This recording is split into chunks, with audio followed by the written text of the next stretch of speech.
जी हाँ, बृहस्पति। देखिए, बृहस्पति के बारे में एक ख़ास बात ये है कि भले ही कुछ ग्रहों से इनकी शत्रुता हो, लेकिन जो ग्रह इसके अनुकूल नहीं हैं, वे इसके शत्रु भी नहीं हैं। यानी अधिकांश ग्रह बृहस्पति के साथ न्यूट्रल संबंध रखते हैं, अच्छे संबंध रखते हैं। और बृहस्पति अगर आपका गोचर में शुभ है तो आपकी चांदी चांदी बल्ले बल्ले, आपके सारे काम बनने, लव अफेयर, मैरिज, सब कुछ, कैरियर, आर्थिक स्थिति, आपकी हेल्थ, सभी कुछ कंट्रोल हो जाएगी। तो मैं ये लिस्ट आपको दे रहा हूँ और इसी लिस्ट के ऊपर मैं सभी के बारे में बताऊंगा कि 2025 में कैसा गोचर ये रहने वाला है। तो चैनल पर पहली बार जुड़े हैं तो लाइक सब्सक्राइब कर लीजिए और भगवान को याद कर लीजिए कि हम एक अच्छे चैनल पे जुड़े हैं, क्योंकि बहुत उचित समय है ये चैनल के साथ जुड़ने का। देखिए, 2025 में जो बृहस्पति देव हैं, 4 फरवरी के आसपास बृहस्पति का वृषभ राशि में गोचर होने वाला है। 14 मई के आसपास बृहस्पति का मिथुन राशि में गोचर होगा। यही सबसे बड़ा गोचर है 2025 का। 18 अक्टूबर को बृहस्पति का कर्क राशि में गोचर होगा। 11 नवंबर का बृहस्पति जो है कर्क राशि में ही वक्री हो जाएंगे और 5 दिसंबर को बृहस्पति देव जो है मिथुन राशि में गोचर करेंगे। देखिए, बृहस्पति की कृपा दृष्टि व्यक्ति के लिए शुभ होती है। बृहस्पति के शुभ प्रभाव से व्यक्ति को जीवन में धन, सुख, समृद्धि और संतान की प्राप्ति होती है। स्कॉर्पियो वृश्चिक राशियों वालों, ध्यान से सुनिए, हेडफोन लगा के सुनिए, क्योंकि इस साल आपके ऊपर से शनि की ढैया खत्म हो जाएगी और बृहस्पति का एक शुभ गोचर आपका आने वाला है। देखिए, आपकी कुंडली में जो बृहस्पति देव जो होते हैं, 2 घरों के मालिक होते हैं।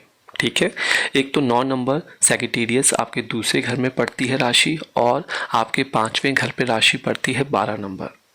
और इस साल जो बृहस्पति देव का गोचर होगा वह आपके 8वें घर पे होने वाला है।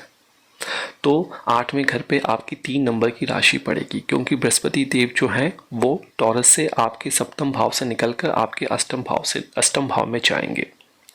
तो इस गोचर को अगर मैं सही शब्दों में कहूँ तो अनुकूल नहीं कहा जाता है।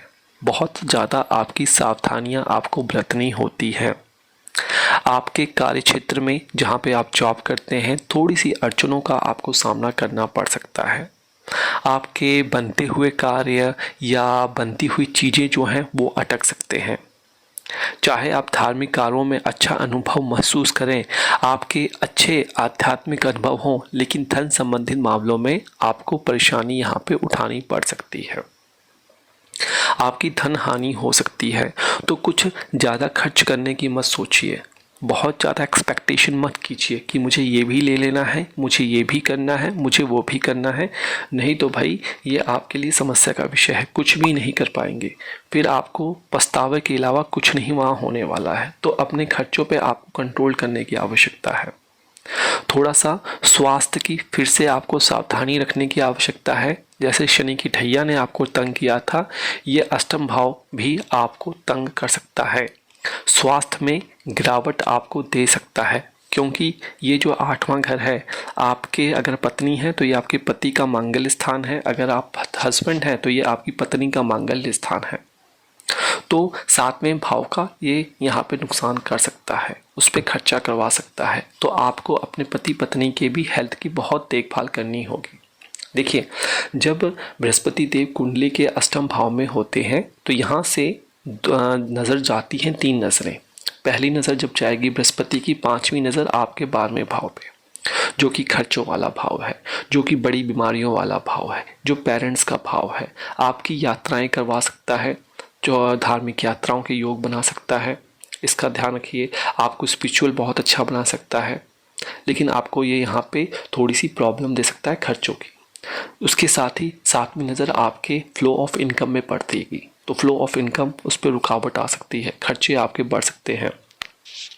आपके 4थे भाव पर भी ये पूरी नज़र डालेंगे, 9वीं नज़र, जिससे अब जब ये 4थे भाव पर नज़र डालेंगे तो कुछ शुभ समाचार आपको 4थे घर से मिल सकते हैं।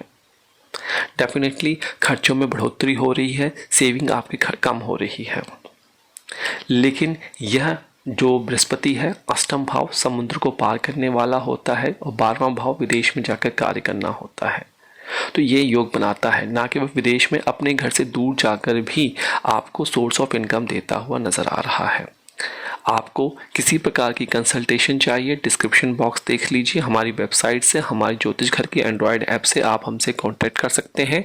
और चैनल को लाइक और सब्सक्राइब करना कभी भी मत भूलिए, गलती से भी नोटिफिकेशन बेल हमेशा दबा के रखिए, क्योंकि लेटेस्ट वीडियो आपको पता लग जाएगी कि भैया आ रही है।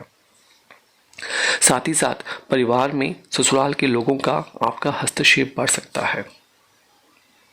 अक्टूबर के महीने में ध्यान रखिए, शनि महाराज जो है आपके अष्टम भाव से निकलेंगे और नवम भाव में जाएंगे, जहाँ पे ये उच्च के हो जाते हैं।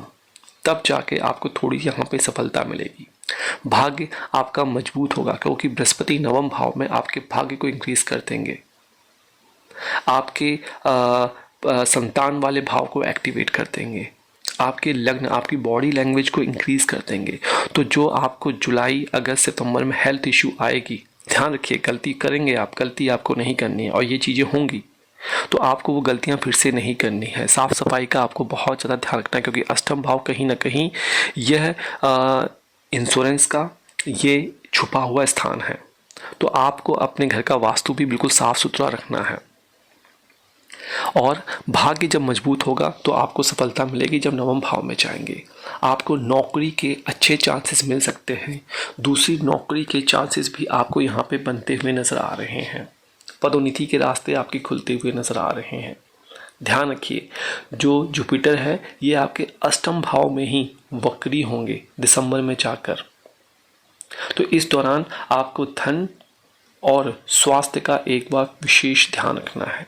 तो देखिए, मई से लेकर अक्टूबर के बीच में आपको जो पहला हिस्सा बताया है, थोड़ी कठिनाई आपको हो सकती है, खर्चे आपके बढ़ सकते हैं, लेकिन अक्टूबर, नवंबर और दिसंबर के स्टार्टिंग तक इस सब में निजात आपको मिलेगी, सफलता आपको मिलेगी।